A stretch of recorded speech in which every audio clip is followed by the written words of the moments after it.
Hello dear friends, welcome to Archu's world. आणि मी अर्चना आज तुमच्यासाठी घेऊन आलेली आहे अशी रेसिपी जी तुम्ही कधी ना कधीतरी यूट्यूबवरती सर्च केलीच असणार आहे. ती आहे गुलाबजामच्या राहिलेल्या पाकापासून काय बनवायचं आहे तर खमंग खुसखुशीत अशी शंकरपाळी आपण बनवू शकतो.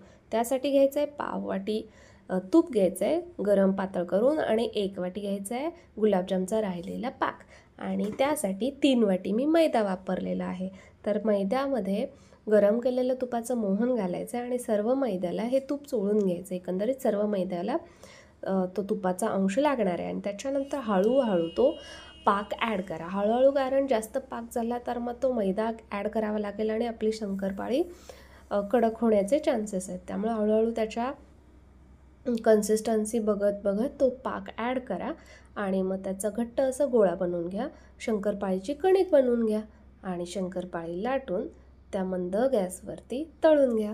खूप सुंदर आणि सोपी अशी रेसिपी आहे. माझ्या मुलींना गुलाबजाम तर फेवरेट आहेच, पण त्यानंतर त्या पाकापासून केलेली ही शंकरपाळी देखील खूप आवडते.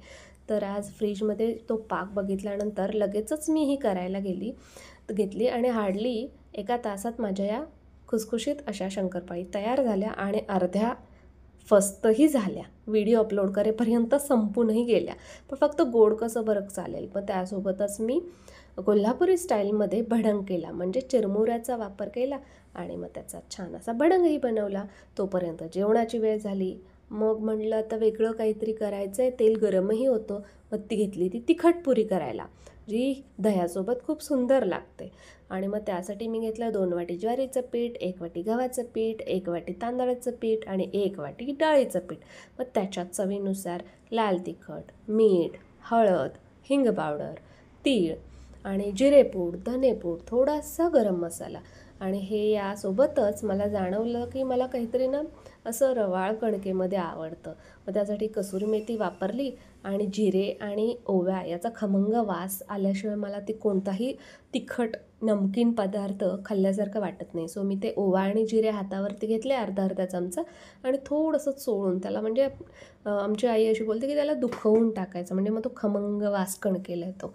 तर असं हे सगळं मिश्रण 2 चमचे मी गरम तेल वापरलं आणि पाण्यामध्ये हे घट्ट अशी थालीपीठाची कणिक मळून घेतली आणि गरम करायला तेलही ठेवलं, जे की शंकरपाळी केल्यानंतर बंद केला होता ना गॅस, थंड झालं होतं. सो मी परत ते तेल गरम करायला ठेवलं आणि सोबतच मी गोळे स्वतःच्या आवडीनुसार तुम्ही गोळे बनवू शकता. मी मीडियम साईजचे गोळे बनवले आणि याच्या मी पुऱ्या लाटणार आहे.